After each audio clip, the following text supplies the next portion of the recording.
ಶಾಂತ, ವಿಷ್ಣು ಅಂದರೆ ಸಾಮಾನ್ಯವನೆಂದು ತಿಳಿಯಬೇಡ.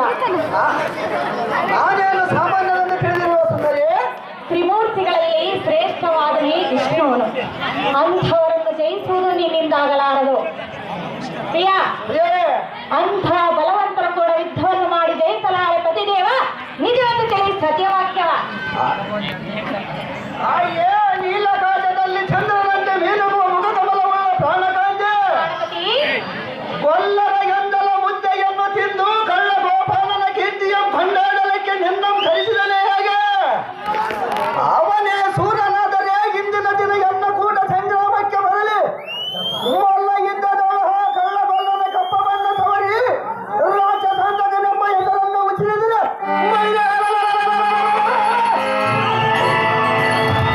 ಇದಂ ನಿನ್ನ ಚಿತ್ತಕ್ಕೆ ಹಚ್ಚಿಕೊಳ್ಳದ ಸೌಖ್ಯದಿಂದಿರು ರಾಣಿ ಸದ್ಗುಣ ಬರಲಿ. ಸುಂದರ, ಸುಂದರಿ, ಸತಿಯಳ ಮಾತಿಗೆ ಬೆಲೆ ಇಲ್ಲವೇ? ಎಷ್ಟವಾದರೂ ಬೆಲೆ ಮನದ ಮಾತಿಗೆ ಬೆಲೆ ಕೊಡು. ಪ್ರಿಯ, ತಿಳಿಸಿದ್ದು ಆಯ್ತು, ಮತ್ತಾರ ಮಾತಿಗೆ ಬೆಲೆ ಕೊಡು ಎಂದು ಕೇಳಿದೆ. ಯಾರ ಮಾತಿಗೆ ಬೆಲೆ ಇಲ್ಲ ಸುಂದರಿ? ಹೌದೇ? ಹೌದು ಸುಂದರಿ. ನಿಜವೇ? ಪ್ರಿಯ, ನಾನು ನಿನ್ನ ಪ್ರೀತಿಯ ಸತಿಯಲ್ಲವೇ? ಸುಂದರಿ, ಪ್ರಿಯ, ಅದು ಏನು ಚೆನ್ನಾಗಿಲ್ಲ ಸುಂದರಿ. ಚೆನ್ನಾಗಿ ಕೇಳು. ಸತಿಯಳ ಮಾತಿಗೆ ಬೆಲೆಯಿಲ್ಲ. ಪ್ರಿಯ, ಎಷ್ಟು ಹೇಳಿದರೆ ಫಲವಿಲ್ಲ.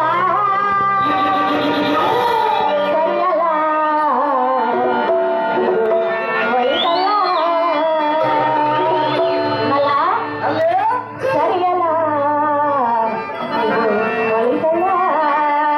ಅದು ಹೇಳಕ್ಕೆ ಬರೆಯಲ್ಲ. ಅಲ್ಲ, ಅಲ್ಲಿ ಸತಿಯಳ ಮಾತಿಗೆ ಬೆಲೆಯಿಲ್ಲ.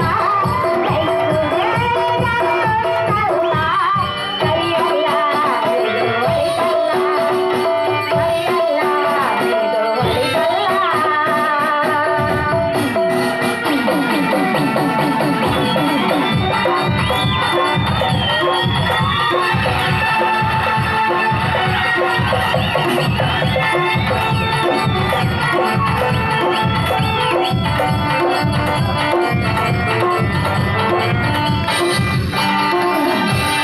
ಸತಿಯಳ ಮಾತನ ಮೀರಿ ನಾನು ಜಯಿಸಲಾರೆ.